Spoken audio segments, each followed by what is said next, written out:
You are listening to the Roberta Glass True Crime Report, putting the true back in true crime.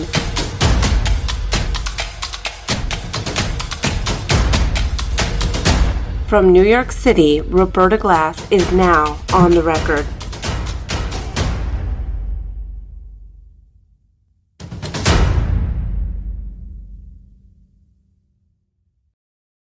Yesterday, State's Attorney Marilyn Mosby vacated the conviction of Adnan Syed. Syed was convicted for the January 13, 1999 murder of his ex-girlfriend, Hae Min Lee. Syed was sentenced to life in prison plus 30 years. And to speak with me about Syed's reversal of fortune is Steve Kelly. Mr. Kelly is counsel for Hae Min Lee's family and a partner at Sanford, Heisler, Sharp, and co-chair of the firm's criminal sexual violence practice group. Mr. Kelly is a graduate of American University and Georgetown University Law Center. Mr. Kelly has won multiple million-dollar settlements for victims of sexual assault and harassment. Welcome, Steve Kelly. You released a statement yesterday that read, "For more than 20 years, the Baltimore City State's Attorney's Office has told the family of Hae Min Lee that their beloved daughter and sister was murdered by Adnan Syed.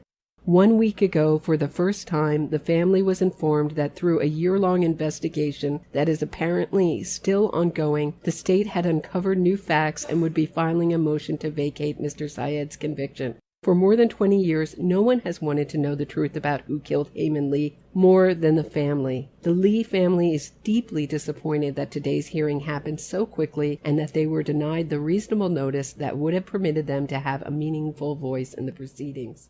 When was the family notified? So the first time the family was notified was last Tuesday, and it was through an email, a very short email from Rebecca Feldman of the Baltimore City State's Attorney's Office, which indicated that the State's Attorney's Office intended to file an attached motion, the motion to vacate, tomorrow. There was no invitation to comment. There was no explanation. That was their notice. And then the motion was indeed filed the next day. One of the things that was reported that Hae Min Lee's brother said in the hearing was that he had always expected that the prosecutor, he had always worked closely with the prosecutor and had expected the prosecutor to be on his side. That's what was reported. So this is kind of unusual, correct, for the state's attorney not to work with the victim's family and not to communicate what's going on with them? It is unusual. I mean, I'd have to say that there are lots of instances where it doesn't happen, but it is unusual, and particularly for such a high-profile case in which there's such a long history of cooperation between the state and the victim. And keep in mind, too, that it's not just the state's attorney's office and the attorney general of the state. And both of those entities, were of one voice until last Tuesday, as far as the Lee family was concerned. So, yeah, the Lee family understood essentially that they didn't need a lawyer, that the state was representing their interests. That's a little bit complicated from a legal point of view, but from a layperson's point of view, that's a pretty popular belief that, like, the prosecutor is my lawyer or the prosecutor is looking out for my interests. Right. I'm trying to communicate to my audience because this is a new justice system that they are putting in, where they're putting in these very, what they like to call progressive prosecutors, what I would call pro-criminal prosecutors, and so that there's two defense attorneys in court and no prosecutor. Yeah. Is that what it felt like for you? Or, I mean, what did it feel like for you in that hearing? Well, it's an unusual, the vacature, the Maryland vacature law is brand new. It's never really been tested. There are no appellate cases that I've seen that interpret it or define the scope or whatever. So I think it's very unclear how the statute should be applied. If you read the law gives the state's attorney broad discretion to vacate a sentence, but it also imposes on the court an independent obligation to really ask probing questions. The problem with yesterday's proceeding for me is there was no counterpoint. The state made a presentation. Obviously, the defense is in concurrence with that presentation, and the court essentially adopted the representations that were made by the state as basis for vacating. The reason I sort of talk about all that is that really makes it even more important that the victim have a voice, because otherwise, there's no counterpoint. There's nobody there to kind of question it. And our clients, as I've said, many times, are extremely open-minded and reasonable people. And they've said to me that the last thing that they would want on behalf of Hae is to have anybody who doesn't deserve to be in jail for 1 minute, not what they would want. The goal of the family would not be to necessarily derail the thing. All the family wants is answers. Look, you've told us this guy's the killer for 20 years. And now, with no explanation, within a week of us getting any notice that anything was going on, the guy is walking out the courthouse a free man, and we don't understand why. And not that that was the wrong decision. We don't have enough information to know whether it was the wrong decision or not.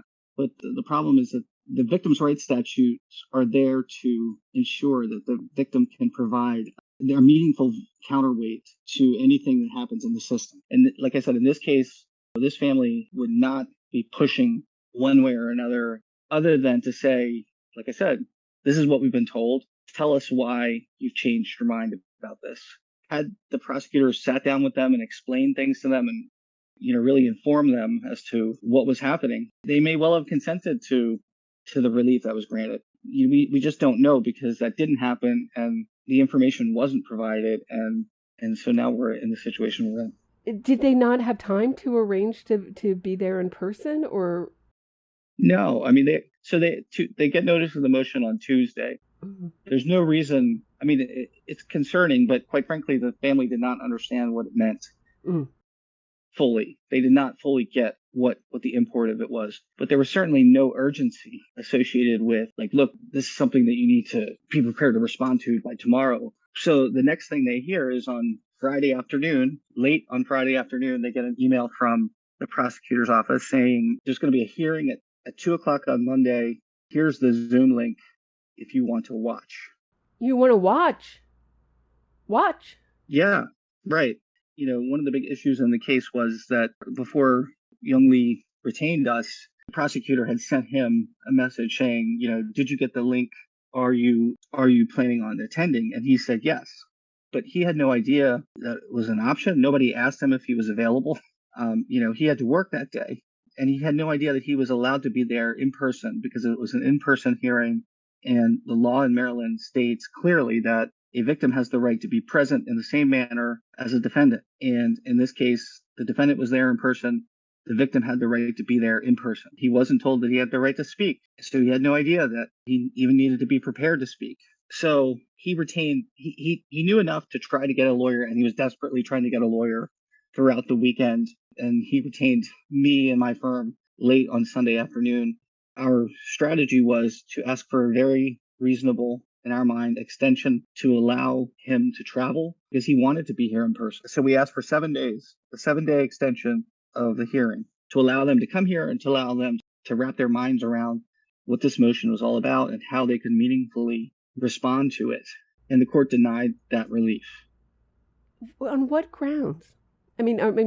For what reason? Well, did the judge give a reason? Judge felt that the notice was adequate. She said that, look, the statute doesn't say it has to be reasonable notice, just has to be notice, which is, I think, a very odd interpretation of the law. Or let's just say I respectfully disagree with how the court interpreted the law there. I think anytime you have a right or obligations on the part of a criminal justice agency that implicates a right, of course, there has to be reasonableness. A court can't expect a witness to show up tomorrow at 10 a.m. and the rules prevent courts from even ordering that. So she said, look, there's notice. She's like, well, we provided him with this link.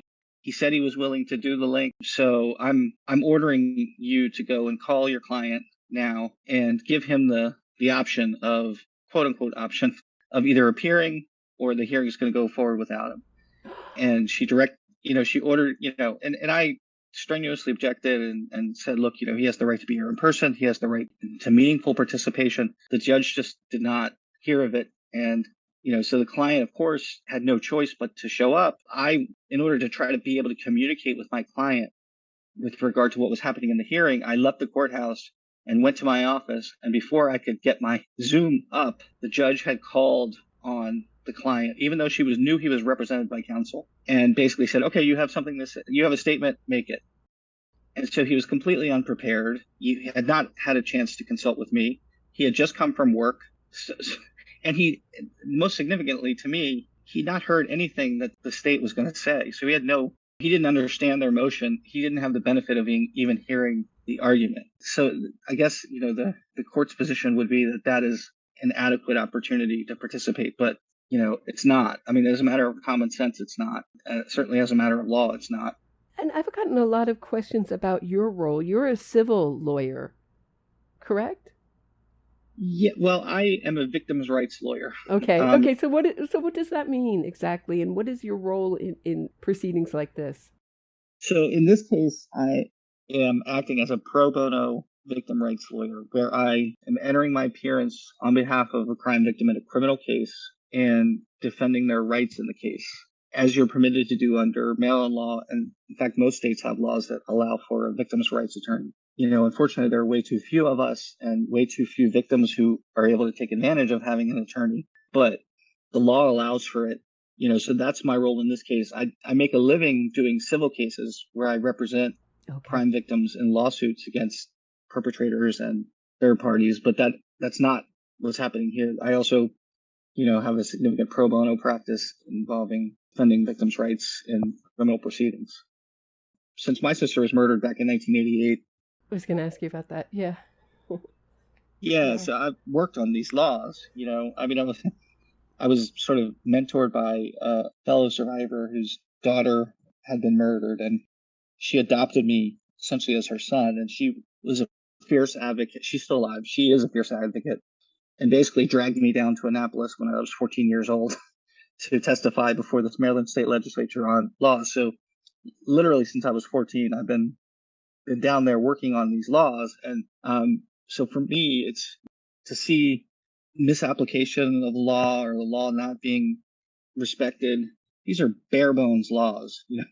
These are very, very heavily litigated laws that provide minimal protection to crime victims. And so to fail to respect those laws is really frustrating for me. It's extremely, extremely frustrating. Does the Lee family have any plans to sue for their rights being violated in this case? There are very few options there.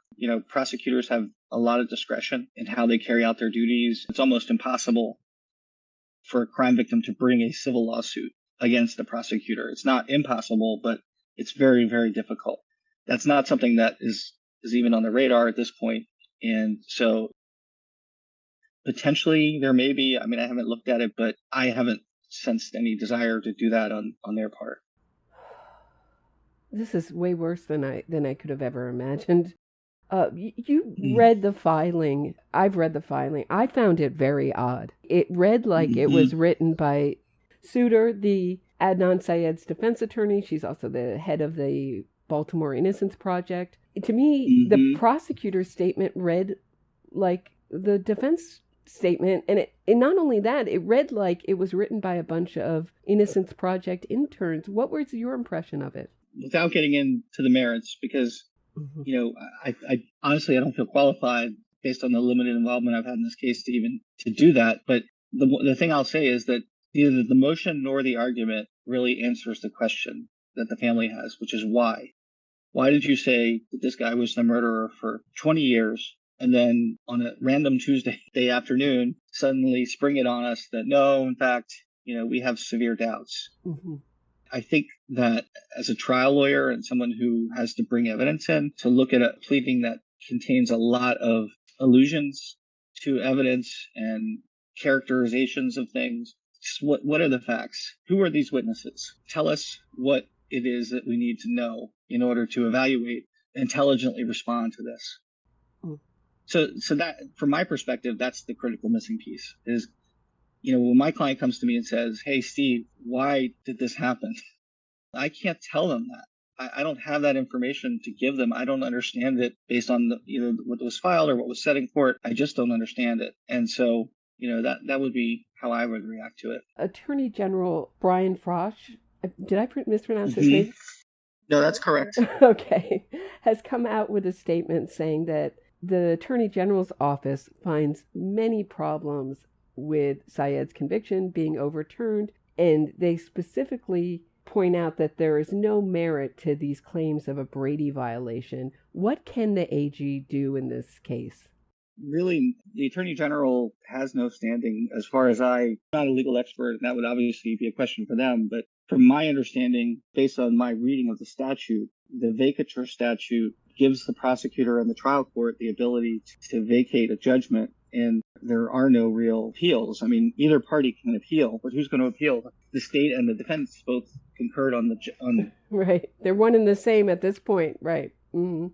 Yeah. So I guess the only appeal would be from a denial. If the court had denied the motion, then either two of the parties could have appealed. So yeah, as far as I know, nothing really can be done by there's no way that I know of for the Attorney General to challenge the decision. I don't think he has any standing to do that under Maryland law. You mentioned your sister was raped and murdered when you were 14 years old. I mean, how does that inform what you do in court and what's important to you and how you support the Lee family? I can really relate to them because I was talking with Young yesterday about Hae, and his description reminds me so much of my sister. Just somebody who's sweet, who didn't have an enemy in the world. I mean, I'm a sort of grouchy old curmudgeon, and my sister was not like that. And so I really relate to this family on so many levels. I mean, my family was treated in a very similar fashion. A lot of people don't realize is the biases that get talked about in terms of racism, sexism, homophobia, that they exist on both sides of the V, as I like to say. So the state has a lot of discretion about who they choose to prosecute and who they don't choose to prosecute. And people who have a lot of power and resources tend to get the attention, whereas people who are disenfranchised and who are marginalized by society, their crimes tend to be treated less seriously. And so I think that, to me, this is a clear situation. Adnan Syed has his supporters, and he has this publicity that he got, and I applaud that. I think the more resources that we can bring to the criminal justice system, the better. But what you can't do is you can't ignore the full picture. You can't look at the what happens in any kind of criminal case without looking at all the different angles. And I think that the angle was missing here. This is a family that, for whatever reason, and I think the only reason that I've seen that basically has made sense to me in the past media coverage is that they don't speak English. English is not their first language, and with the exception of Young. But they haven't really been portrayed in the media. And Hae hasn't really been portrayed in the media very much. She was a vivacious 17-year-old honor student who basically came up from nothing and was a superstar in a magnet program with a super bright future. No, that does not bear directly on who's guilty or who's innocent. But if you're going to be telling a story about the case, you can't ignore that piece of it. So I think that, to me, this was a clear situation in which, for whatever reason, this family and their interests were not treated with dignity and respect. And that's really so unfortunate because they're such wonderful people. I've worked in my years of practice and even with encountering people in my own family who are horrible to deal with. And especially people who have lost a daughter or a son. Some folks can be extremely angry and bloodthirsty and very difficult to tolerate. This is not that family. These are extremely deferential, respectful, thoughtful people. I just think that it was such a missed opportunity to handle this the way it was handled. It makes me sad because I have seen the power giving defendant adequate representation and adequate resources and doing the same thing for the victim and having two, not in the guilt or innocence phase because the victim's voice is not equal there, but at various phases of the criminal justice system, you have people who are well represented, who understand what's going on. And the process is so much better that way. It just functions better and justice is done in a better way. I've been talking internally to some of my partners here. It's hard to articulate, but the thing that really bothers me a lot about any criminal proceeding is just how the camps develop. You have the victims camp and you have the defendants camp. I mean, I work with poor people. So when you work with poor people and poor victims of crime, I have lots of really good close friends of mine who have one son incarcerated for murder and another son who was murdered. Mhm. There are many, many people like that. When you work with people in that situation, you view things differently. How so? Because it's tragic. Crime is tragic all around. Nobody wins. No, there is no celebration outside on the courthouse steps for, and maybe some people do it, but I certainly don't, for somebody going to jail for the rest of their life. I mean, I certainly feel bad for the family of the guy who murdered my sister. I feel like they tried with him and, it was not their intent to, have their son do this horrific crime. Mm. I just think that the adversarial us versus them way things go is really doesn't serve anybody's purpose well. That's very interesting. I think from this side of the aisle, from the very pro Hae Min Lee's family side of the aisle, I can speak for myself, and I think other people feel that this is the side, say, the Innocence Project has been screaming about the injustice system being unfair, but nobody would suggest that Adnan Syed not have a counsel there or representation, but it's perfectly okay to have this kind of, they're always screaming about kangaroo courts. I mean, in my opinion, they created a kangaroo court yesterday by having no one there to represent I'm sorry, I know you were there, but also the prosecutor is supposed to represent the victim's family. So it makes it extremely unbalanced. No, I think that's absolutely right. And that's why victims deserve a voice in the process. And I think that it comes from what you say, the Innocence Project crowd. Everybody understands, their kind of reaction to the notion of victims' rights. But the side that, to me, is a much more frequent opponent is on the prosecution side of things. I mean, this thing that happened yesterday, to me, was as much about lack of transparency as it was anything, because the prosecutors want to have the discretion to do what they need to do and not be second guessed and not have a lot of scrutiny or questions asked or whatever.